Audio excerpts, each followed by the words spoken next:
Hammer the dream. I went to sleep last night and I did think about this kid because he's absolutely disgusting. Boss. Not in a weird way, but Boss. you can have late night thoughts, JP, that aren't necessarily sexual.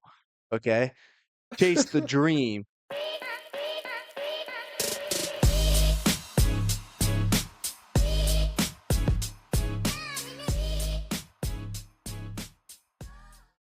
Ladies and gentlemen, welcome back to another episode here on Locked Door MMA. We're your host with the most. This is JP. I am Brevin. And in today's episode, we will be breaking down and giving our predictions for every single fight on UFC 319. Plessis versus Chimaev out in Chicago, Illinois. I'm super stoked for this one. We'll dive into it. Last weekend, though, JP, 10-2, absolutely crushed UFC fight night. It felt good to be in such a dominant position throughout the entirety of the night going into the main card, and then a few fights that didn't really go both of our ways. But overall, it was a great card. Yeah, phenomenal card. Again at the Apex. Another card that everybody says trash, and it turns out to be pretty entertaining. Lock hit, basic hit. Those are the only two show parlays we have. We don't have The it. juicer was one off.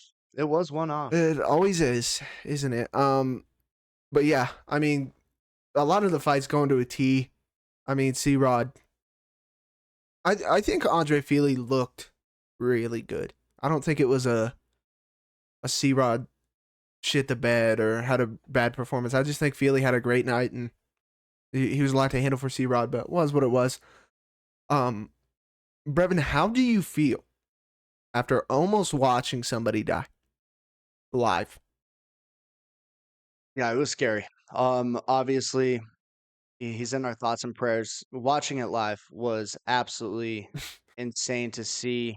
Um, Shades of Rampage Jackson. I know that's been going around social media, and we haven't seen something quite like that since. Elijah Smith, great performance, dropping the dude right on his head. Oh, it was insane. But the fact that he didn't have to leave the octagon in a stretcher, I think, is a miracle in and of itself. With how bad, he landed on his head. Um, yeah, that was. I spit my drink out. I was in the middle of taking a drink when he lifted him up, and I started freaking out, spit my drink out. Trying to explain it to my wife what happened. I was like, I don't think you understand. It's not like he just slammed him. He was above the cage.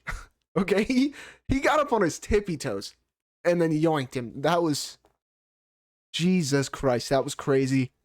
Knockout of the year candidate. I feel like that was just absolutely nuts. And then the main event, we saw a guy from Georgia get Marabed with Marab in his corner. That's crazy work. Don't know what I'm doing. I really don't. You jumped on Fluffy like we should have. I'm just don't know. Another what did I used to call my dumbass picks? Dumbass pick of the week or some shit like that. But is what it is. Is what it is. But overall, great card. Ladies and gentlemen, thank you first and foremost for all the birthday wishes for JP on the YouTube channel. If you are new to the show, welcome to the Locked Door MMA community. We are so happy to have you. If you've been around, make sure to like the video. We've been struggling with the algorithm as of late. I know JP talks about 10-8 in the algorithm. Well, the algorithm's been 10-8 in us. So make sure to like the video. Comment who you guys think are winning these fights this weekend, or comment whatever you guys feel so obligated to. And share it with a buddy. Tell everyone, hey, you want good predictions? Head on over to Locked Door MMA. They got the goods. And a few of those, few of people out there, few of you that are following the TikTok shenanigans. Thanks Jesus. for your support, man. Thanks for your support. We've been off and on, back and forth with TikTok. People are like, welcome back to TikTok. We've had followers from the first Locked Door MMA page come over to the Locked Door MMA 3.0 channel, which is always great to see. I'm glad that you guys are finding us once more. We will persevere. We will get through this as a community. But TikTok, I don't know what your problem is. YouTube, thank you. All right, enough chitter chatter. Why don't we dive into some of these fights for an absolutely exciting, stacked UFC 319, which in fact, JP and I will be together to watch. And not just us, a lot of the boys are going up to JP's, watching the fights. I'm excited for it. Hopefully you guys are too. Absolutely. Also, yeah. Hey, comment down below. All right, who's getting a higher spot? Okay, because we're doing our fantasy football draft this weekend, and we're doing a punt pass kick for draft order. So comment right now. All right, who do you think's drafting a higher spot? You think Brevin is? What do you think I am? All right, who's making a field goal? Okay, if nobody, say nobody. Maybe we'll throw some odds out there. Don't know yet. We'll have to see. I'm excited for that.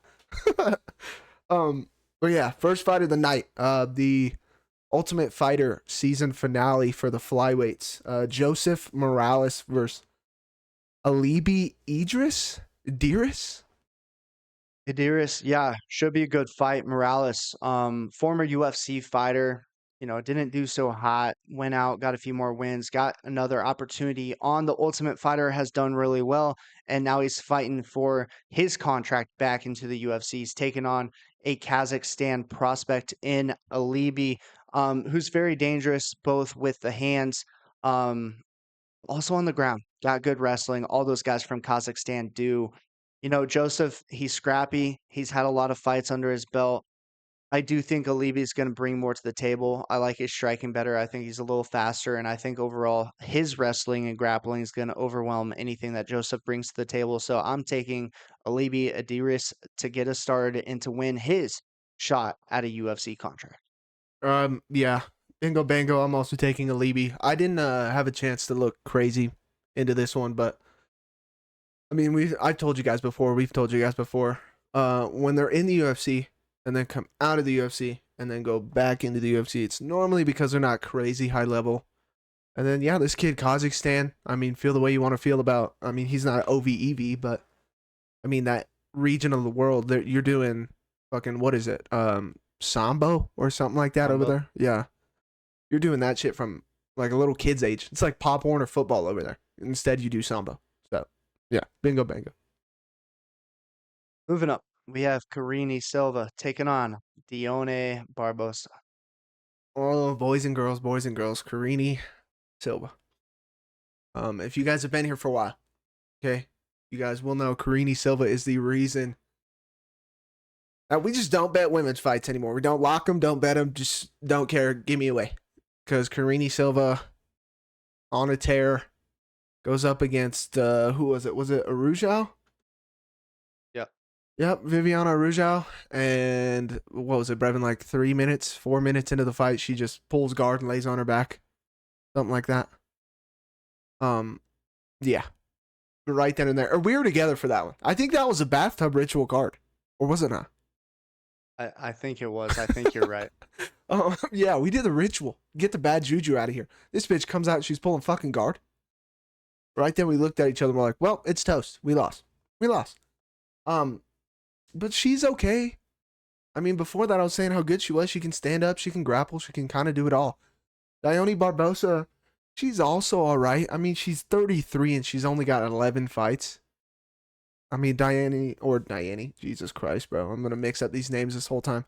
Karini's got way more than that, and she's younger than her, but I don't know. But Barbosa's okay. I don't think she's better anywhere than Carini. They fought once before in a different promotion, and Barbosa won that. We say all the time it's hard to beat somebody twice, and Barbosa's taking it on short notice. JJ Aldrich was supposed to fight her. Give me Carini, Silva. Yeah.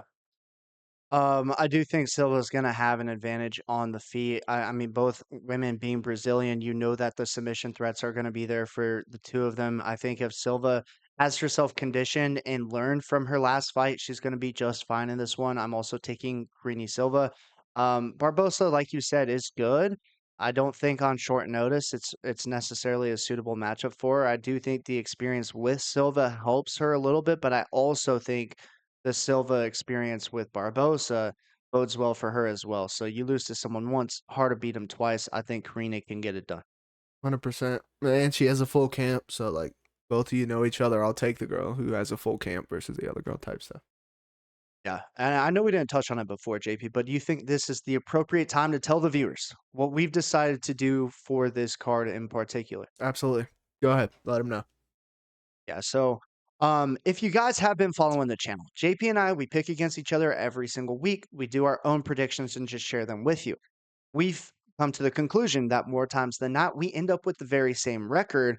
And that's because the guys that we're separate on or the girls that we're separate on usually end up just splitting fights. JP's fighter will win one and a different fighter, in a different fight. My fighter will win one. It's hard. It's hard to get us aligned. So JP and I decided to spend some time, go through our picks, converse, have a conversation slash argument slash debate, whatever you want to call it, to come to the decision of one fighter over the other for every single fight. So for this card, we will be aligned with every single one of our picks. Yep, it's a new day and age here in Locked Door MMA, and like he said, it's kind of crazy. Okay, it's kind of crazy. Brevin, if I'm remembering correctly, there was like a card earlier this year or something. I think one of us started like 1-5, and the other one was like 5-1, and we both ended up with the same record. I don't remember what it was, but we both ended up with the same record. And then last weekend, both 10-2. Week before that, 7-5. It literally happens all the time. So I'm excited to see how this works out. We might have cracked the code. We might have, because the goal is to bring you guys the best predictions every single week. I know I say that in all my TikToks, everything like that. It's hard to say that we do when it feels like there's still some picks left on the table. It still feels like if we just would have talked about it, if we would have dove into it a little bit further, just a little bit extra research, we would have had that prediction for you guys. And so that's why we've made this change, because we do want to give you guys the best record that you possibly can have based off of our predictions. 100%. And y'all know, the one thing that's been eluding us, slipping through our fingers, little snake in the grass, that goddamn perfect card, bro. I swear to God. We're close. I can smell it. I can feel it, smell it. Maybe this weekend. All right. Next one. Nursultan Ruziboev. Show favorite going up against another one of my favorites. Brian Battle. Should be a good fight, guys. Nursultan, as you guys may know, is 6'5". He's a big dude for this 185. He's a big dude for literally any weight class, but especially at 185. He's long, he's really tall, he's got good power in his hands. And usually that's my type of fighter, right? He's going up against Brian Battle, who typically is also really big for this division. He's usually a big guy, he's tall. I'm sorry, he was fighting down before this and now he's moving up. So he kind of gives up a little bit of that size. But what I was trying to get at is typically he is the bigger fighter in the fights that he's had up until this point. Now he's taken on a much longer, taller fighter in Nursultan. I'll be excited to see how this fight plays out, because Battle will try to push Ruziboev up against the cage, hold him there, land shots inside the clinch, knees, what have you. I think his pathway to success is taking Nursultan down to the ground, controlling him, maybe finding a submission. Ruziboev has like all these submissions that no one really knows where they came from or if they're legitimate. So, we'll have to see how that goes. But I do think Nursultan's going to have enough juice in his hands on the feet, and especially in the clinch, to get Brian Battle off of him, keep him at range, and if he gets too close, punish him with the power. I'm taking Nursultan Ruziboev. Yeah, man. Very tough fight to predict here. And obviously, you guys heard Brevin, what he said, what we're doing now. That kind of gives it away. I did want to go Brian Battle. Okay? I did want to go Battle. Like Brevin said, he's a guy who's going to walk you down. Okay? He parries a lot. He keeps his hands up here, which is what I like a lot. And he'll parry a lot. You get into trouble a little bit when you start to parry more and more, because as you get tired, your parry will go farther and farther down. We can wrap something around, like a long guy like Nursultan will just slap a hook out there, followed up with a long right hand. Nursultan does good in the green zone, right? At range, kicking you, where he can fully extend his arms. So if you come in close, it's a little bit harder. That's where Battle thrives. So if we're up against the cage, if we're on the back foot the whole time, if we were in the small cage, I probably would have stressed to Brevin a lot more. Hey, I think it might be a problem. We are not. We're in a big cage. Nursultan's going to have a lot of room to run around. Brian's going to be chasing him a lot. Like Brevin said, he does have a lot of subs. He's got like 20 or something, doesn't he? I don't believe it's 20. It is, yeah, no, you're right. It's 20 It's 20. submissions, and yet we don't know if they're legitimate. Hey, he could be Cemento's taxi driver who brought him to the fight. We don't know. Okay, but he's got 20 professional submissions. He's not a slouch on the ground. Everybody wants to talk about the Joaquin Buckley fight. Nurzulton was also trying to fight at 170, basically killing himself to get to that weight.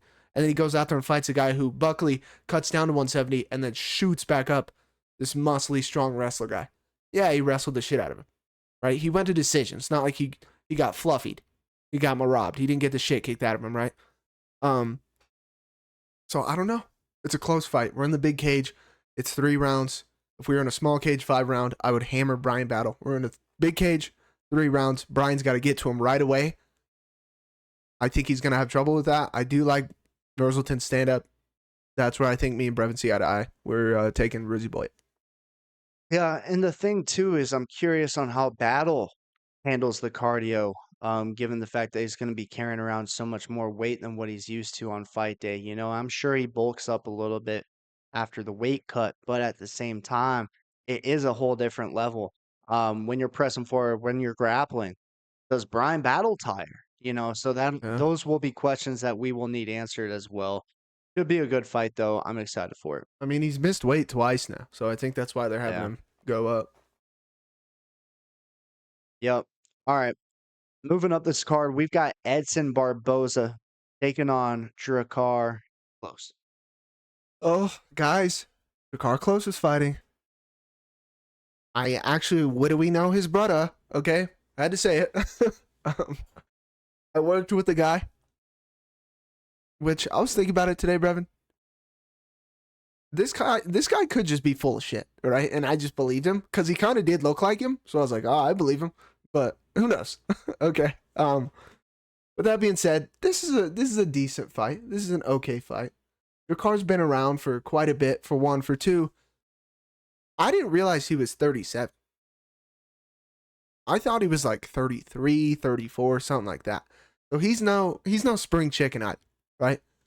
Drakkar, I mean, fighting out of Glendale. You guys know I like my hometown fighters, right? But Drakkar's not like elite at anything, right? Drakkar's one of those journeymen, hangs around in the UFC, gets a couple wins here, a couple wins there. He beats a couple decent guys. He's a tough guy who can strike, right? If he hurts you, he can get a finish. He's not going to submit nobody.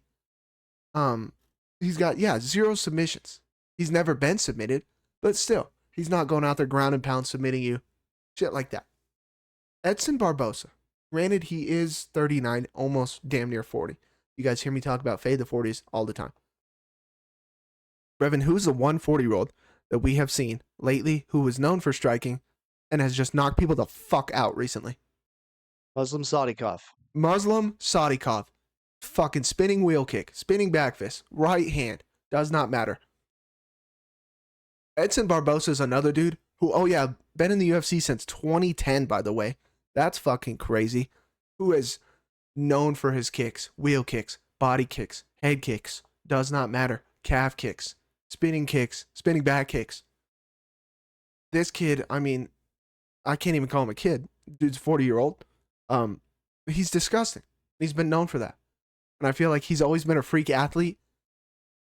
Drakkar's got to catch him with something massive, and he's just got to unload. He's not going to grapple fuck him. No way. I don't see that. I think we're going to be stuck on the feet. I think Edson gets another win. Give me Edson Barbosa. Yep. And as you guys know, I'm also taking Edson Barbosa. And here's a little snippet, JP. If the guy that claims to be Drakkar Klose's brother is lying, he chose a good guy to lie about because Drakkar has 6 siblings. So there's pretty good odds that he might be telling the truth. I didn't know that. That's funny. It's a big family. It is. Yeah, Edson Barbosa, good power, been around the game. I think, and he's tricky. He's a tricky striker. He's a good striker and mixes up, targets the body and mixes that up really well. The legs, he'll chop away at your legs. Drakkar's going to have to go in there, get inside the pocket, and put the lights out of Edson Barbosa. I just don't see that happening. I mean, Drakkar, he can wrestle as well, but Barbosa, I think he's going to be able to stuff that. He has good submission game as well if need be. Doesn't go to it often, but I mean, who's Brazilian? You know what I'm saying? Get the picture. Give me Edson Barbosa. 100%. All And right. again, dude, the big cage. I mean, people, I don't know if people are as high on it as I am, but trying to get to somebody like Edson who can move like that, it's so much harder when they have. How much smaller is it than the normal cage? Like 40%, right? Something like that. Yeah, so I just think it's a massive factor that people just don't think about enough.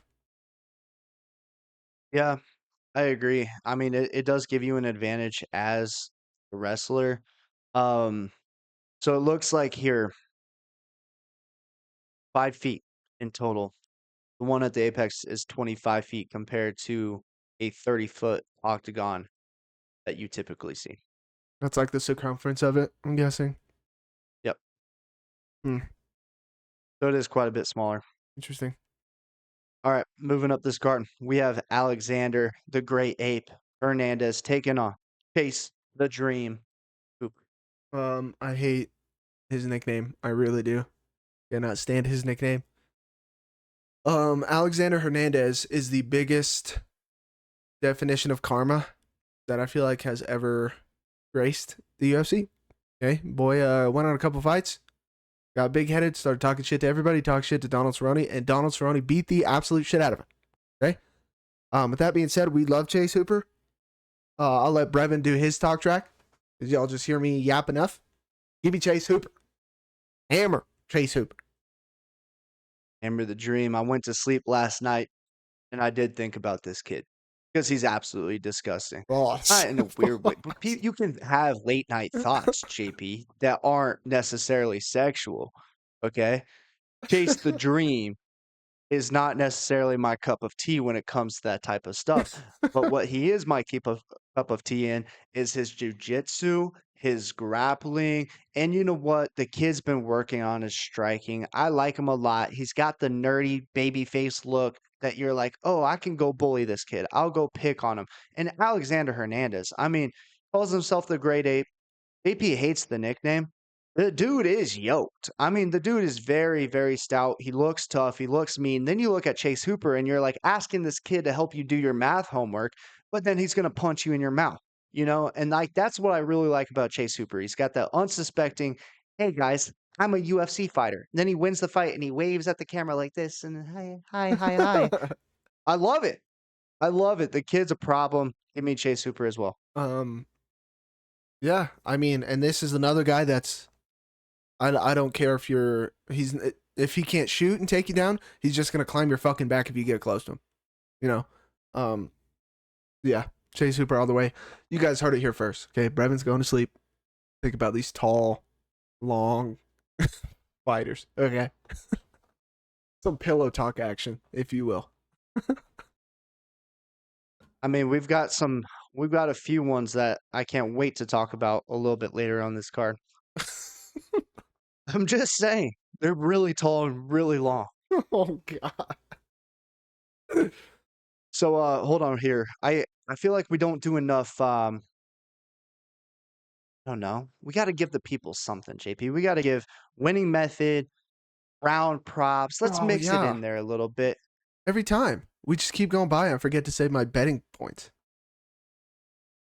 You want to backtrack or you want to just start here on this Chase Hooper fight? Is anyone worth backtracking? I mean, Ruziboev battle. Anything jump out to you? I do like the power coming from Nurselton. I think Brian does get hit quite a bit. If he's not careful, he will get hit with something big, especially moving up weight classes. The power's just different. You go from 170 to 185. These dudes hit like a Mack truck. So he's got to keep his chin tucked, which he actually doesn't do a great job of. I agree that he keeps his hands up high, does a nice job there, but he keeps his chin up as well. So I think Nurselton can find it. I probably would look for the KO prop there. Um, I probably think that this fight either is a Brian Battle decision victory if it goes that route, or Nurselton can win by KO. Over 2.5, if it's not crazy. I would like to play that. Yeah. I mean, yeah. Barbosa close. I'm good personally. Probably won't touch it. No. Yeah, this fight, club and sub, late round sub. You know, round 2, Yep. round 3 sub for Jace. Yeah. I like the chase sub. That would probably be my play there. Mm-hmm. All right. Moving up, we have Jessica Andrade taking on Lupita Godinez. What is Oh, there he is. Minus 340 for Chase. Not terrible. All right. This one, women's fight. Okay. Normally, you guys know how we feel about women's MMA. Talked about it earlier. Okay. There's times where you get up. You know, women's fight. Let me go pee. Women's fight. Let me get something to eat. Let me make another drink. Let me whatever. You know. I will hand it to Jessica Andrade. She is entertaining, right? I mean, she became the champion by dropping Rose on her freaking head, right? Picking her up, the high crotch, slamming her down. My only thing is, okay, that's a once in like 100 times thing. Like 99 times that's not going to happen. Rose will win. That one time it didn't, right? Jessica's like a brawler, right? She's a tough girl, a brawler. She's the best of those types, right? Like kind of like Cashware who fought last weekend. Obviously she's not that bad, but that's like the style. She's just the best at doing it. Lupita. I mean, everybody wants to shit on how she looked in her last performance, said this and that, blah blah blah. She still won for one, for two. I mean, are we gonna blame the girl for having to shit in the third round? You know, you gotta shit, you gotta shit. Being somebody who's got IBS, I feel for her, man. I really do. Okay, there's times you're like, I can't go shit right now. I really got to. You know, I mean, when me and Brevin were sparring, if he had to shit, I probably would have pushed it out right there with my toes. You know. So there's times where, hey, it happens, it happens. The way to beat Jessica is grab a hold of her, don't let her explode and be this little fucking jumping bean she is, and wrestle her. And I feel like Lupita does that. I feel like Lupita struggles with girls who are taller, longer, and can strike from range. Not Jessica Andrade. Give me Lupita Godinez. Yep. Yep. I think Andrade is going to look to get in the pocket, and when she does, Lupita does a really nice job of grabbing onto the legs, finding her takedowns, and I think she can get this fight down to the mat as well. And I think JP was looking to change Lupita's nickname from Loopy to Poopy because of her last performance. It was weird, man. It was weird to hear that in the corner. I think that's something that the UFC needs to address as far as miking up the corners because that was a little bit too TMI. Yes, some I might think it's say. I was funny. worried. That entire third round, I was worried. I had my eyes like shielded. I didn't really want to see her take a shit all over the octagon floor. um, hey, that reminds me. We didn't talk about it. The news that came out today. All right. Paramount. Paramount. All right, ladies and gentlemen, the days of the pay-per-view after this year. It's at the end of this year, right? Correct. 2026. Yep, at the start of 2026, days of pay-per-view are over. Okay, UFC moving to Paramount for $7.7 billion. Holy shit. One thing's for sure. We have to pay for better fucking judges with that goddamn money. For the love of God. Get Sal, get whoever gave Brundage 3-0, get him the fuck out of here. Okay? He's a bum. Let's move up. This will be a good one too. GM3, Gerald Meerschaert versus Mikhail Oleksiejczuk. Yeah, excited for this fight. Two different styles collide. We've seen this before. Should be an interesting outcome. Gerald Meerschaert. If you guys haven't seen this guy fight, he's going to look to get you down on the mat. That's his world. He's a great grappler, very slick, very dangerous, and even late in fights, if he's getting hurt, if he's getting caught, you really got to be careful following him down to the ground because he will turn it on for that one split second that he needs to find a submission, and he'll land it, and things get tight real fast. And for Michael, good kickboxer. Keep this fight standing, right? Keep it at range. Hit Gerald. Don't follow him down to the ground. Stay safe. Gerald's last performance looked decent. Honestly, the hands were improved in my opinion. He just couldn't get Brad Tavares down to the ground, and that's kind of been Brad Tavares' MO. I called it in the breakdown. He has great takedown defense. He's gonna defend that really well, and fire back with his offense, and that's exactly what happened. Michael Oleksiejczuk, he's been taken down quite a bit. And all of his losses by sub, he's got 6 losses by sub, which make up the majority of his losses. I do think this is a problem for him, coming off of a win over Cedricus Dumas. What does that tell us? I mean, Dumas is in prison, can't get the ankle monitor off. In a Who dog knows? crate. Like that just he's in the dog crate. Just doesn't impress me. And I think Gerald Meerschaert's gonna bounce back. Probably he's gonna be one of those things that he comes out sloppy in the first, but someone trips and falls, and then all of a sudden we're in Gerald Meerschaert's world, and I think he's gonna find a submission. Give me Gerald Meerschaert. Yeah, 100%, man. I mean, that Brad Tavares fight, like Brevin said, we basically broke that down to a T about how that went. Right? Gerald's going to try and get in close, strike with him a tiny bit, and then try and take him down, get him to the ground. And Brad just had a phenomenal game plan. Takedown defense was fucking great. He had a perfect fight. Mikhail is not going to have as good a takedown defense.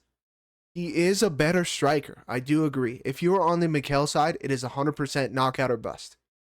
And do I think he can? 100%. I think he could knock him out. I would not be shocked, right? But again, it's the same thing with Edmund Shabazzian. Edmund should have won that fight. He clipped him. He knocked him down. Mikhail is not smart enough. And if he does it, cool. He showed me now he is, and he's learned from the countless times that he's done this. But again, he's done it like, how many times has this dude been subbed? Out of his 9 losses, he's been subbed 6 times. Yeah. I mean, these guys are not smart enough with a high-level grappler like GM3. That's why I brought up the Shabazzian fight. It's a perfect example. You clip him, if you're going to follow him, and these grappler dudes, sometimes they'll just fall over with a big shot that normally a striker would still try and eat and stand there and trade with you or just back up. They'll just fall over into guard, right? We see it all the time. If you're going to follow them down there, well, now they're comfortable down here. If they get the wits back about them, you better get up or you're fucked. Kevin Holland. We saw it with Kevin Holland. Mikhail fucking clipped him, pressuring him. Boom, boom, boom. Kevin Holland submits him. I don't think anything changed. He's training with the Fighting Nerds now. Fighting Nerds are great. Can't fix stupid. Give me GM3 dog money, baby. Yeah, dog money. I'm excited for that fight because I think it'll tell us a lot. Like you said, does Michael learn from the guys over at the Fighting Nerds? Hey, don't do this. Do this instead. Act like this in this situation. Like all those things are going to come into play. And for the props, guys, I mean, I see this one of 2 ways. Gerald Meerschaert finds the sub or Michael finds a KO. You could play both of them or you could play neither of them or just one of them. Pick your favorite. But, I do think Michael is one of those guys that when he finds success, he starts getting wild. He starts getting careless and reckless. He's not very smart, and Gerald Meerschaert will punish you for that. 100%. All right. Moving up, Bobby Green, the return of Bobby. Taking on Diego Bobby. Ferreira. Bobby. Hey, Bobby. Yeah, for the GM3 fight, I mean, I just play his money line. He's already dog money. Under 2.5 for sure. Like Brevin said, somebody's getting finished. You could play the sub. Brevin, do you think GM3 by sub is worse than plus 180? There's no shot. Is that possible? Right? I've seen lines like that before. Yes. I feel like it could be. Because that's the way he's going to win. I could check right now and see if they have it. Under 1.5. Minus 105. I don't know if it ends that early. But, yeah, I don't know. I just play money line. I mean, he's already dog money. You could try and pick, like, the round of the submission. Maybe round 2. Yeah. Not on DraftKings as of yet, but maybe it comes out that the submit. But then obviously play the money line. Don't be that guy. 100% chasing methods. All right. Bobby Green. No fucking way I'm calling this dude king. That's just the weirdest shit ever to me. Bobby. Frickin' Bobby, man. This dude's entertaining. He's entertaining for sure. He's what you like to watch. You know, you got friends coming over who don't watch the UFC, and they're like, "Oh, is this gonna be good?" You better hope Bobby Green's on that card because you'll get some entertainment out of it, right? He's a guy who puts his hands down, sits there and taunts, moves his hands, stuff like that, in and out. You know, he's a street fighters type of fighter, right? A lot of entertainment. We've seen him just get absolutely brutalized recently. Okay, we took Patty over him, and we all saw what Patty did. That was another one we were all actually watching it here, and we went berserk. Um, and then obviously you guys saw Mauricio Huffy with the wheel kick, right? Put his lights out cold. And then a couple fights before that, I don't remember how many. Jalen Turner tried to kill him because I think it was Herzog. What are we doing? Herzog's like one of the 3 blind mice. So Bobby's had his fair share. Bobby has had his fair share. Both of these guys are pushing 40. Diego is 40. My thing is Diego's got the grappling advantage, the ground game advantage. He's technical enough on the feet. He's not as slow as Jim Miller. He's not as bad as Jim Miller on the feet. Bobby likes to bob and weave and put his head way out with his hands down as he's exiting. Diego Ferreira, when he gets done with his combination, he finishes with head kicks, and they're quick. Wouldn't be shocked. Give me Diego Ferreira. Yeah, I think he's got the power to get it done. I don't like Bobby's style anymore. I mean, he's too old to leave your hands down to just rely on your reflexes. Those things start to go as you age, and Yeah. we've seen that as of late. He's getting caught, he's getting knocked out. I mean, he better be careful, otherwise he will be on a Tony Ferguson type of downfall. For a while he was a really fun fighter to watch, and now we're just going to see this dude get knocked out time and time again. Fine by me. But like JP was saying, he's one of those guys that you see on TV and you're like, yeah, that guy fights for a living, you know? Or you look at Chase Hooper, he's like, maybe he's an accountant. I don't know. But you look at Bobby Green, it's like, yeah, he fights. And he's fun to watch. I like how he taunts, I like how he does all that stuff. But I have to go Diego here, and I just think Bobby's on one of those Tony Ferguson type of downfalls, and the longer he keeps fighting, the more and more we just see him get beat. And I think, from a legacy standpoint, it's just not a good look. You got to retire at some point. Give me Diego. True. You gonna bet on it? This fight in particular, Yeah. it's a rough one, but I mean, if I sprinkle something, I think Diego by KO. I just think Bobby's not got the chin anymore. He's been getting caught. He's older. Diego's got power. Yeah, it's not bad. I don't know if I 2 guys pushing 40. I don't know. This next one for sure betting on. Excited for this one. Tim Elliott, the ultimate veteran, going up against Kai Asakura. I know you've kind of had a few different thoughts about Tim Elliott as of late. JP's been in the lab watching film, didn't like this guy at first, and all of a sudden he's like, you know what? I respect Tim Elliott's game. He's a good grappler. He's tricky. And that's what he's going to bring to the table. He's going to look to wrestle Kai Asakura. We saw kind of that's Kai Asakura's kryptonite. Wrestle him down on the ground, maybe find a submission. And I think Tim Elliott could. However, similar to the last fight, Tim Elliott's getting close to that 40-year-old mark. I mean, he's almost 39.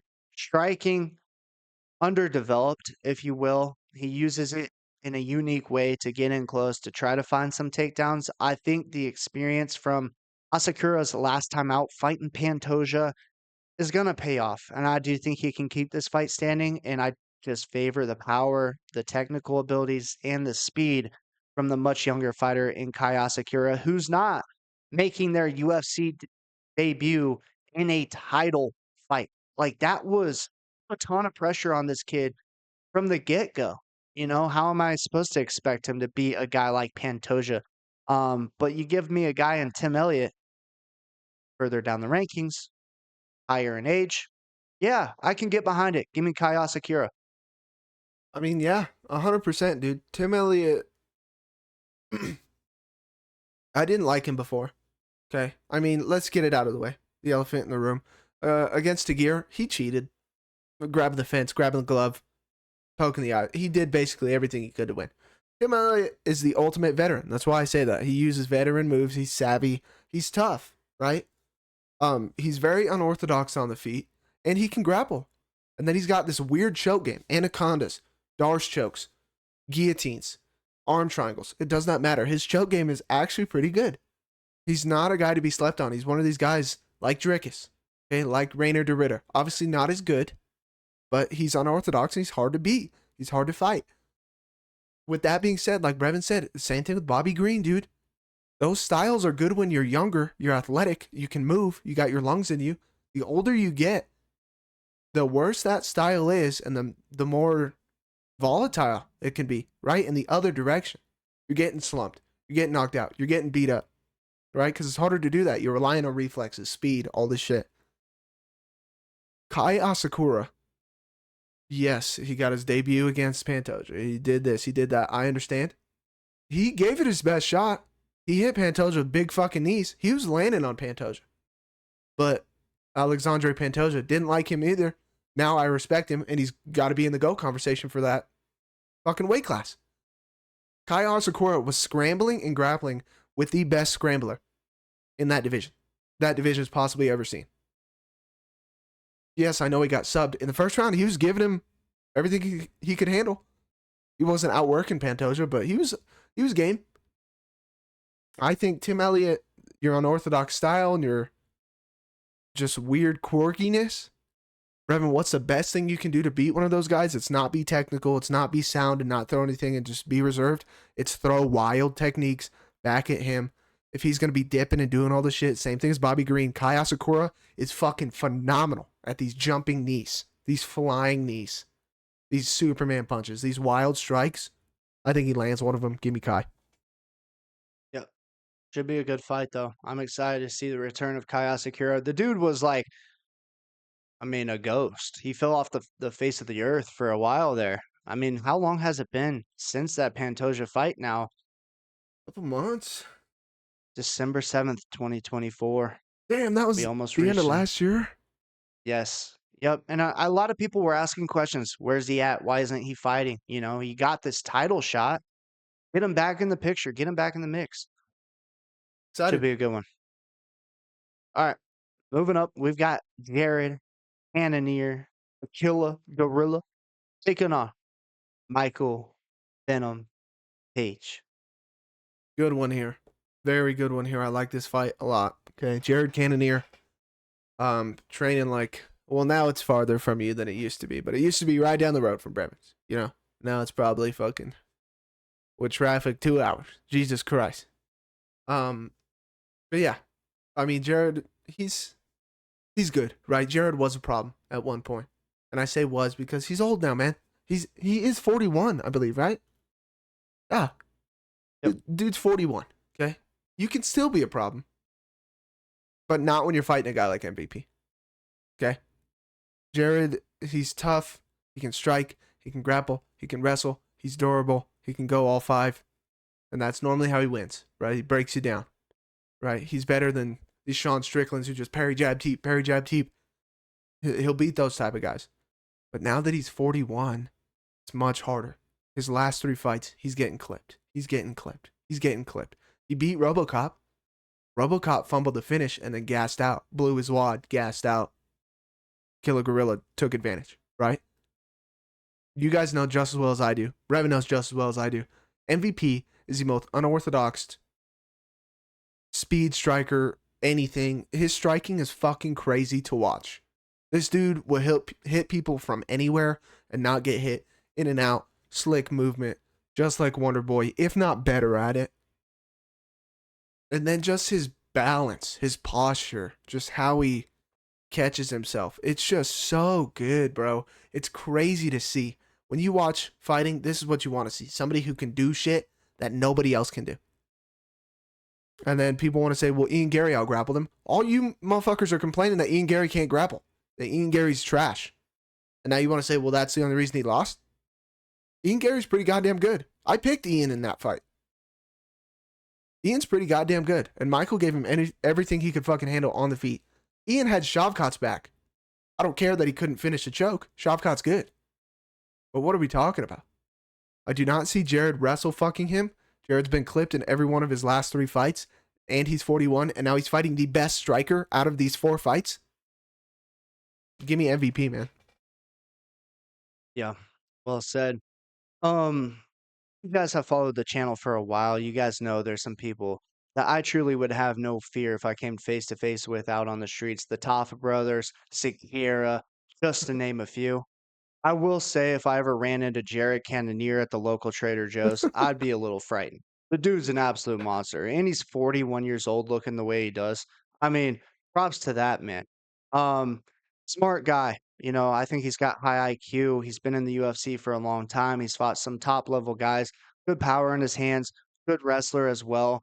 You know, and he's just savvy. He's a savvy vet at this point. And Michael Venom Page, like JP was saying, such slick striking, right? Very unique, very unorthodox. I mean, we saw him put on a masterclass performance against Shara Bullet, who just went out and had a great performance of his own. You know, great stuff from great strikers. And I think for Jared Cannonier, this is something that he's just not going to be used to. You know, this is a tricky, tricky striker. Michael's going to get in and out of the pocket, keep his range, not get taken down. And if he does, Michael has been in some jujitsu tournaments as of late. I think he can use something, whether it's a Kimura, triangle, something to get back up to his feet. Just to threaten those things, keep Cannonier out of his guard.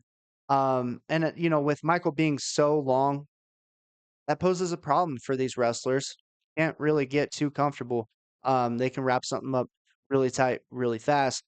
And yeah, I just think 3-round fight, Jared Cannonier can't really use the longevity of his experience inside of this fight. It's going to be quick. Michael's going to catch him with something early, often. If it goes to decision, expect Michael Venom Page to have the upper hand in the striking department and avoid takedowns. Also going with Michael Venom Page, as you guys know. I mean, Big Cage, you're going to have to chase him this whole time. Jared's going to have to be on him and take him down and be on top for basically the entirety of round 1. And then I'd be like, okay, he might be able to Then pull it's this the out. fight. Yeah. Yep. But Yep. And so I'd say pay attention to the live odds. You know, Michael Venom Page, if he drops round 1, maybe that's a good play there. He looks dominant. Maybe you could still get Cannonier money line. Pay attention to the live odds. I think the first round is going to tell us all we need to know about this fight, however. And Michael is just so disgusting, man. The way he just enters the pocket, the elbows, the knees. nasty. I wouldn't want to be in there with him either. Nasty. And right now I'm seeing under 2.5 at plus 210. Give me that. Give me that. MVP by KO.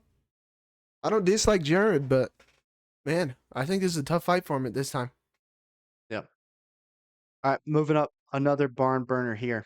Jeff, Hands of Steel, Neal, taking on Carlos the Nightmare Prates. This is a good one, man. This is a good one. I like this a lot. All right, fighting nerds. Stand up. All right, everybody loves the fighting nerds. You guys know one of the fighting nerds is a show favorite. God damn, is he a show favorite? And he fights soon. I don't want to talk about it yet. This one's good. All right, Jeff Neal. I mean, like Brevin said, Hands of Steel. That's his nickname, right? In the pocket, close inside boxing. He'll slug it out with you, and he will clip you. He'll drop you. He'll beat the shit out of you, man. The only problem is he's fighting somebody who's not going to fight him in the pocket, who's going to fight him at range, who's better at it, and who could probably go power shot for power shot with him. Carlos Prates is a problem. Okay, Carlos Prates. I just spoke well about Ian Gary. I think Ian Gary's very good. Been high on him. I don't think I've gotten an Ian Gary fight wrong. Carlos made him look like he was trying to pick up change at the end of that fight, right? He's looking for his glasses. He's Velma. Can't find my glasses. Scooby, help me out. Okay? He was raw dogging that from the back. All right? Almost put Gary out. Prates is a problem. He showed us he can go into deep waters, right? He showed us he can defend grappling. He can fight with guys still after defending grappling, right? Jeff Neal's not going to go to grapple him. He's not going to look to grapple him. And if he does, it's because he got clipped and he's looking for a safe place, right? I think Prates has him everywhere. I think the only shot is if Prates comes in close, keeps his hands down and his chin's way up there, and Jeff lands some overhand right in the pocket. And I just don't see that happening. I think, again, big cage. I sound like a fucking bird. I think these things matter, man. I think they matter. You give Prates space to move where he can do his thing at a high level. I think Jeff Neal's in for a tough night. Give me Carlos Prates. Um, should be a good fight. I'm excited for it. I mean, Jeff Neal has a win over Bilal Muhammad, and like you talked about, good hands. What he does really well is he defends takedown attempts really nicely. He can wrestle a little bit, but he doesn't use it offensively, and so it's all defensive. And when that's the case, I saw this fight and I said, they're going to stand and trade. Who do I prefer in the striking department? I prefer the guy that's gonna stay at range and has just crazy power. He's got that stuff that we talk about with Alex Pereira. They just touch you the right way and your lights are out. I mean, you saw it in the Neil Magny fight. Barely clipped his temple, right? Just scraped the temple. Magny was out cold, and that's how he hits you. And it's so quick that you almost don't see it on television. You're waiting for DC to step in the octagon so they slow it down on the big screen.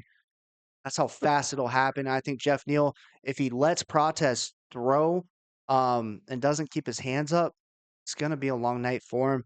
I like Jeff. I really do. Good performance last time out against RDA. Sad news that JP's favorite fighter blew his knee out. My Um, goat. to go, but man, to go from RDA to Carlos Prates, yikes. Yikes, yikes, yikes. And all those Ian Gary haters, pipe down. Ian Gary's a great fighter, and I think he's going to continue to prove that to you guys. So for Prates to lose to Ian Gary and have him on the ropes into that fight, it's a fine loss. Give me Carlos Prates as well. Getting it done. JP, I don't know about you. I like the KO. I like the KO. I'd also look, guys, at the live odds because this is another situation. Mm-hmm. Carlos Prates typically deals out his opponents in round one. Usually is a slow starter. He might catch him with something early. You see some round one KOs, but if you actually look at the stats, he didn't throw many punches in that round. He just caught him with something late. He likes to get reads on his opponents. Smart guy, good striker, but he's a slow starter. If Jeff kind of tees off a little bit in round one, maybe those odds swing a little bit, get a much better price on Prates later in the fight. Yeah. No, I think so. Because right now he's even shooting up there a little high. Minus 265 right now. Prates by decision. I'd like to look at. I really would. I think Jeff's tough. Right. I think there's a world where he does survive. So over 2.5 too. If I'm thinking decision, that's plus 124. I mean, I know Prates does nothing but knock people the fuck out, like you're saying. So we'll have to see. We'll have to see it. Boy, I'm so excited for this card. So excited. All right. Co-main. Co-main, and it's a big one. Another Bellator guy. Let's see what happens. Lerone, undefeated Murphy, taking on Aaron Pico in his debut. Yeah, we're excited, guys. We're excited. I love the fresh blood. I love the new faces coming over from Bellator, from PFL, what have you. All these guys coming in. We've kind of been bamboozled twice now, which has been frustrating, I think, for us as predictors who maybe bought into the hype a little bit. Maybe we're showing all the highlights and didn't really have much film on the full fights and understand the full picture. And even when we did, these guys didn't really fight like their normal selves. So it's been a frustrating experience. With that being said, Aaron Pico, skilled fighter, very skilled fighter. He's been fighting ever since a very young age. Well, he's been wrestling mainly. He's also a Gold Gloves guy as well. So his boxing's crisp. He's got good hands. He's got good power, good pressure. I think JP will allude to it here in a little bit, but we questioned some of the opponents. Some of the resume doesn't really add up. If you look at some of the guys he's beaten as of late, they're really not in shape. Haven't really looked the part. And then now you're taking on a fighter in Lerone Murphy who has been at the top of the division, fighting some of the best fighters in the world time and time again, and is undefeated. It's going to be a really good matchup. Lerone Murphy, if you guys don't know, let me tell you, he's got great striking, very crisp, good boxing. Keeps people at range really nicely, and even when they're inside, uses elbows, short shots. He'll cut people open. He'll chip away. He's got good cardio as well. My problem with Lerone Murphy is he's not really known for the grappling. He will get taken down from time to time. Usually does a decent job of getting up and making people pay when he does get up and maybe stealing the round back. He does do a good job of that. As of late, he's been clipped a little bit. Dan Ige caught him real bad. I think Emmett caught him once as well in their fight early. so he's got to watch out for that. But full disclosure, this was another one that JP and I went back and forth on.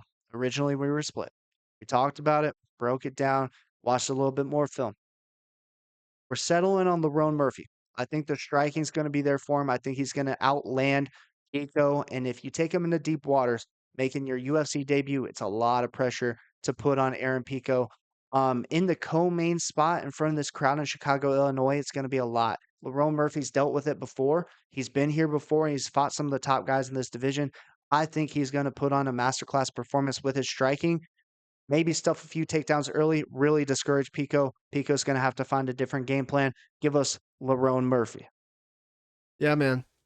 We talked about this one more than the Ruziboev fight. That's for sure.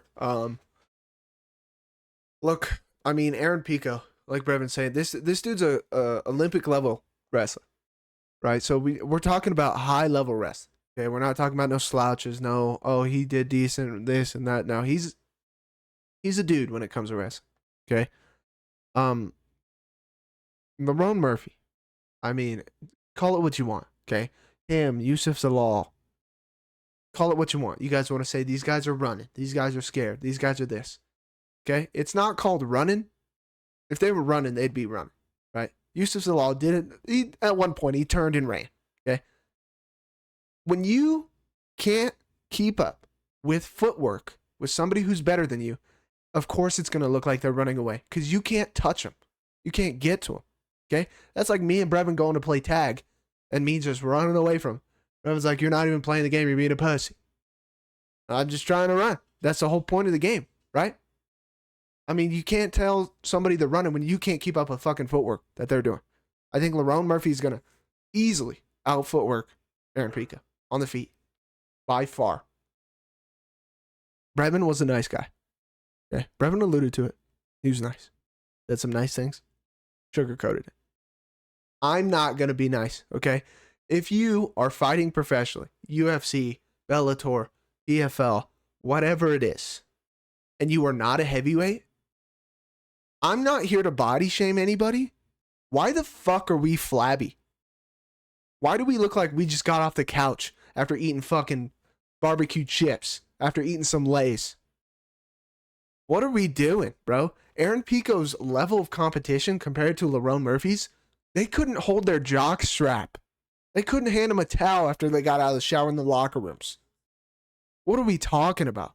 Lerone Murphy, miles ahead of this competition that Aaron Pico's fighting. He is by far going to be the best person he has ever fought. Does he have power? Yes. Can he grapple? Yes.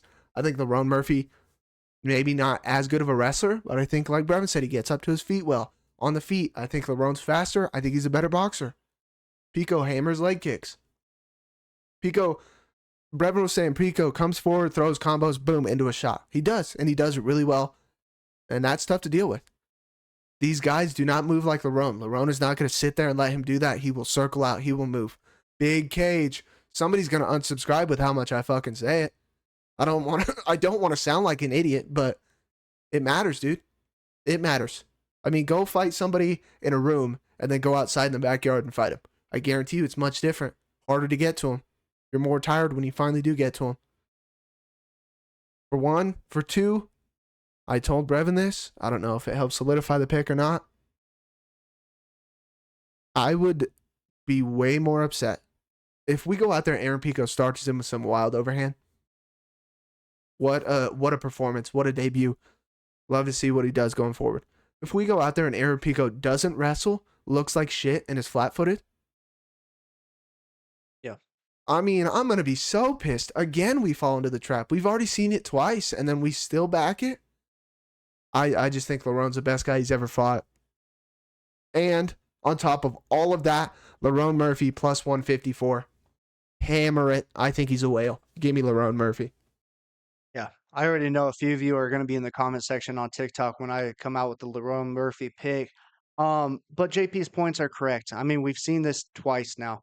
These guys come over from Bellator, and the level of competition has not been the same. So they look like world beaters, but when they fight these top level guys in the UFC, all of a sudden they can't get to them.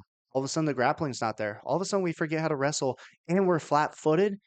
not a good combination. And like JP was saying, man, I would be kicking myself if I stayed with the Pico pick and then once again got burned by a Bellator guy making his UFC debut. Fool me once, shame on you. Fool me twice, fool me 3 times at this point. It would be my fault. And I can't do it to you guys. So I did agree with JP. Lerone Murphy is getting it done. I was almost falling into the trap. The Pico, the guac, everything. I was falling into that trap, you know. Pico and But guac. Get it on the side, man. It's good at times. it's good. Let's just put it on the side and we'll dip into it maybe, Keep it off the main Exactly. course. Exactly. All right. The moment that you guys have all been waiting for, that we as UFC fans have been waiting for as well. Dricus du Plessis will be fighting Hamzat Chimaev for the middleweight championship of the world. I could not be more excited for this main event on Saturday. Wow. Wow, wow, wow. One thing's for sure, we're going to be buzzing and we're going to be ready, okay, when this comes out. I mean, Revan, let's get an over-under on the amount of high noons that we're looking at here. It could be could be double digits, all right? We might be up, all right? Um, this one is just, and I know a lot of people were worried about the rest of this card. I think it turned out well, but this fight alone, I think, sells this card. This is one for the ages, man. This is one for the books. Oh man, cum shot versus dickless du pussy. This is a tough one. Okay, this is definitely a tough one. First things first, I do not blame anybody for picking either of these guys. Drickus, dog money. Hamzat, close to -2.5 to 1. I don't blame you for either pick. I think there's pass for both of these guys. And I think it's a very close fight. I think both of these guys are very good. Okay. Drickus. I alluded to it earlier. Him, Rainer de Ritter, him, Elliot. There's these guys. They're unorthodox. They're weird. They're hard to fight. Obviously, some can do it at a higher level than others, but they just win fights. They keep winning fights. People are like, it doesn't make sense. You go onto TikTok and people are, Drickus is fighting this guy. Drickus is fighting that guy. And people in the comment section, Drickus by accident. Drickus by any way that works. Drickus by this, Drickus by that. It's hilarious, but it works. Same thing. RDR by accident. RDR fucking gets clipped by Rob and then is still in the fight and then hits him with a big ass knee. You're like, this guy should get knocked out. Drick is going forward. Oh my God. This guy should get dropped. Adesanya's landing on him. Out kickboxing. Adesanya's tired. Oh, Drick is still in his face. Chokes him out. Right? This dude is not a slouch. I understand people make... Drickus is a lot of people's cash cow. And I see him dog money again, and I guarantee you they're going to hammer him again. I do not blame him for it. I think if we get into later rounds and Drickus is not severely hurt, almost finished, and Hamzat's tired, live odds might bet Drickus. With that being said, I think we're about to see the best Hamzat we have ever seen in the UFC. Okay? The only thing, and I told Brevin this before we started filming, the only person that can beat Hamzat Chimaev when he is at his best in the octagon is Hamzat Chimaev. I think he understands his cardio issue. I think he's addressed it. I think he's smart. He's a Hamzat that understands. Isn't he a father now? Didn't he have a kid? I'm not sure. I don't know if he had a kid or not. He seems more mature. This man seems like he's got it all connected and he is now locked in, truly. I think he understands. He's immunocompromised. That's his massive thing. He's always sick. And he gets really sick. I think he understands that now. Brevin will talk more about it. Then putting it in a bubble. Him doing all this conditioning. I think he truly understands it, bro. And I think it's different. Everybody wants to say the Kamaru Usman fight, he gassed out. Gilbert Burns fight, he gassed out. They are grapplers that can counter his grappling. Kamaru Usman. What are we talking about? One of the GOATs of that division? One of the best wrestlers of that division of all time? Are we kidding? Gilbert Burns, a world-class jiu-jitsu guy who also got his ass beat in the first 2 rounds and then came back? Sure, he could gas out again. I think he understands it now. And I think he's training it. And I think he knows that that's his biggest weakness and the thing that's going to lose him the title. I think we're about to see the best Khamzat Chimaev we have ever seen, and I think he finishes Dricus du Plessis. Give me Khamzat Chimaev. Yeah. He does have a son. I don't think he was recently born. I think he's fairly young, plagued with health issues as well. He's Mm. had multiple surgeries. Um, yeah, Hamzat's battled sickness. He's immunocompromised. You know, he gets sick very easily. They have to keep him in a bubble. It's kept him out of fights before. You know, it's affected his cardio, like JP talked about. We've seen that come up in fights a few times. But I've heard really good things, to be honest with you guys, out of this camp. You know, I've heard a lot of promising things about his health, how far he's come, the actions that they're taking, the money that they're investing to make sure that we have a healthy Hamzat on Saturday. And a healthy Hamzat is a dangerous Hamzat. If this dude can just maul you for 5 rounds, he's got the cardio to do that. Good luck. And JP talked about, you know, Dricus being a cash cow for people. It's kind of like how Marab was for the longest time. Everyone's counting out Marab, you know?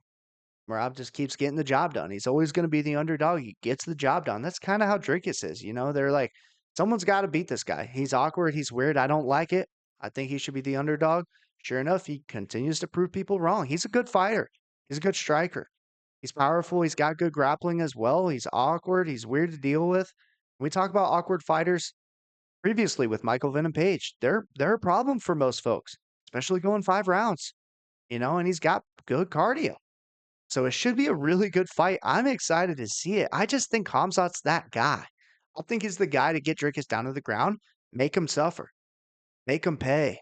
Khamzat, dude, the dude's been through a lot. Talks about battling depression, going through this, going through that. And then he takes out his anger on his opponents inside the octagon, dislocated Robert Whitaker's jaw, gave him new teeth. I mean, this dude's a problem. Okay, and I don't think you're wrong for picking Drukas. I just can't, for the life of me, ever pick against a guy in Hamzat who I think is a world beater. I'm also taking Hamzat Chimaev. Should be a great fight. And like JP said, the over-under on the high noons, the answer's on the can. It's going to be high. We're going to be vibing. So, you know, with that being said, we're rocking with Hamzat. Stupid excited. Stupid excited. I think I'm going to get one of those feelings, man. You know, the feeling when we used to watch Connor walk out. You know, that feeling when we watched Dustin make his last walk. You know, it's just that little jitteriness. I'm a little nervous for some reason. Don't know why. But, oh, very excited. Going to be a burner. Barn burner for sure.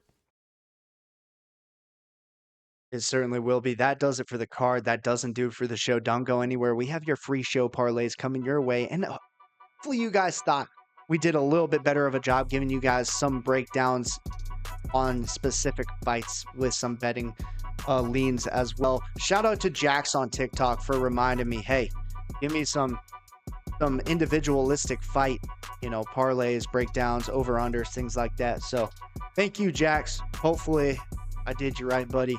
And shout out to Jax as well and KM on TikTok and some of these other dudes. They've been following me on the first Locked Door MMA channel, the second one I had to make, and now on our third one because TikTok can't handle our greatness. Shout out to you guys. You're the real ones. You are Locked Door MMA's community. We appreciate you. Let's start with Locked Door MMA's Lock of the Night. JP, who you add into the jail cell next to Cedricus Dumas? Who are we locking up? Yeah, Brevin got a new dog. Had to say, hey, Cedricus, get the fuck out of here, bro. She's sleeping in there tonight. Yeah, shout out to all them. Appreciate y'all for hyping Brevin up. I don't know who you are because I don't fucking go on the app because everything I do is wrong. But you know what isn't wrong? The locks, because we cannot miss right now. We're on an absolute heater. Who am I locking up? He's younger. He's faster. One of the most unorthodox strikers and the best strikers we have ever seen. The other dude's over 40 and he gets clipped by everybody, man. Father Time catches everybody, especially when you're fighting someone lightning fast like the Viper. Give me Michael Venom Page. Love it. And to pair with Michael Venom Page, I'm taking a guy that when I lay my head down to rest at night, I think of quite a bit. The baby-faced assassin, the one that does my taxes, the one that you don't want to run into in a dark alley, but you'll bring home to meet your mother. Give me Chase, the Dream Hooper. He's going to get it done. He's nasty with his jiu-jitsu. He's been working on the boxing. I love the kid, and I hope to see his double hand waved at the end of the fight when DC's in there interviewing him. Give me Chase Hooper. That was a wild statement right there. That's plus money for sure right now, right? No way, it's not. MVP's got a great line, minus 192. It's got to be close. Well, let's see. I can tell you right now because I've got some things going on in here. Uh-oh. Actually, I'll wait on that. Let's give you Brevin's basic before we talk about the odds of the lock. Which are also on a fucking heater. Can't miss on this basic, dude. I did something a little different. Normally, I include JP's locks. He's been on a tear. He's been on a tear. But I think I got something cooked up even better. Let's start with my lock so there's no surprises. The Dream, Chase Hooper. Pair him with somebody that is so dangerous. He can clip you at the speed of light and knock you out cold. Carlos Prates. And then to round us out, the man that I don't think I will ever pick against. Give me Khamzat Chimaev to round out the basic right now. That is at plus money. Get your bets in now because those lines may swing. But honestly, with those three fighters, I think it's going to be plus money on Saturday morning as well. And I'm feeling dang good about those picks. Hey, basic lock. I mean, they just cannot miss. Cannot miss. You know what you can miss? Is the juicer. But fear not. Batman is here. Our savior is here. Khamzat Boris Chimaev. Because the last time he fought was the last juicer we hit, okay? Dude, that's right. All right? So, sit down. Shut up. I got a really good feeling about this weekend. And it starts with this goddamn juicer right here. Had to do it. Throw Khamzat in there. Okay, last juicer we hit, Khamzat was fighting. Throw him in there. Next one. Need to. I think he's a whale. I said he's a whale. I said he's better. Lerone Murphy. Dog money. UFC experience. Bellator's trash. That's why they're no longer a thing. Throw Lerone Murphy in there. Carlos Prates. The touch of death. Like Brevin said, Pajeda-esque. Okay, these guys hit you and it's just different. They hit you and you're seeing it lights. You know what we're going to be seeing? Cash. Throw him in there. Next one, MVP. Had to do it. My lock. I think he's nasty. I think the big cage is just everything about it. Throw him in there. Minus 192. Great line there. Chase Hooper. Brevin's lock. He's a lock for a reason. Brevin's thinking about him at night. I'm thinking about the cash we're going to win at night, okay? We're both having dirty dreams, I guess. Throw him in there. And the final one. We are opposite first. Now we weren't. Andy's dog money. Nursultan Ruziboev had to throw another dog in there. Throw him in there. 6 legs. Plus 2,100. I have a great feeling about this weekend. I really do. I think it's time, baby. Khamzat, take us to the promised land. Yeah, I mean, guys, if you push hard enough in the comments, I think you can get JP to roll the juicer's winnings over the Bucky's Casino later that night. Oh, shit. He might do it. And maybe we go live. Maybe we go live on YouTube to stream that as well. I don't know. We are men of many talents. I feel good about the juicer. I feel great about the basic. And I feel so good. Inevitable, as some might say, about the lock. Yeah, sorry. I'm a weirdo. But so is Boars. So is Chase Hooper, the dream. And not every dream has to be dirty. I don't understand that, JP. What? Tell me more. I gotta have dirty dreams every time I dream? No, this guy's just saying, I'm taking a guy, boss, who's tall and long, boss. And he's got a baby face. Whoa! Whoa. Hey, him and Cedriquez right next to each other. Now we're twisting words, and that's not cool. Ladies and gentlemen, if you've made it this far, like the video. Like we said, help out the boys in the algorithm. We can't catch a break between TikTok, the YouTube algorithm, Instagram. We got people asking for likes in our DMs. Hey, you know what? Send the boys a like here on Locked Door MMA. Help us beat the algorithm, okay? And go on over to the third YouTube to follow me there Or as TikTok. well and see. Oh, the third YouTube, the third TikTok. Excuse me. Thank you for correcting me there. But as always, make sure you're subscribed so you don't miss a pick. And with that, I'll hand it over to JP. Hey guys, what a card. Big one. All right, 319. I'm excited. I'm excited. We're excited. We're going to be together to watch it. You know what that means. Every time we do, normally pretty good card, and we normally make out pretty good. Pause. See, this is a you problem, not me. Make out like bandits in the betting area, okay? Pause. Jesus Christ. Brevin's rubbing off on me a little too much. Pause. I'll let you guys go. All right, hit that like button. Drop a comment down below who's winning, Boars or Dickless Dupussy. Okay, gonna be a great fight. Like Brevin said, help us beat that algorithm's ass. All right. New predictions every Wednesday. We appreciate you guys. Another weekend, another set of fights. As always, ladies and gentlemen, it was a pleasure. Bingo, bango, baby. Hey.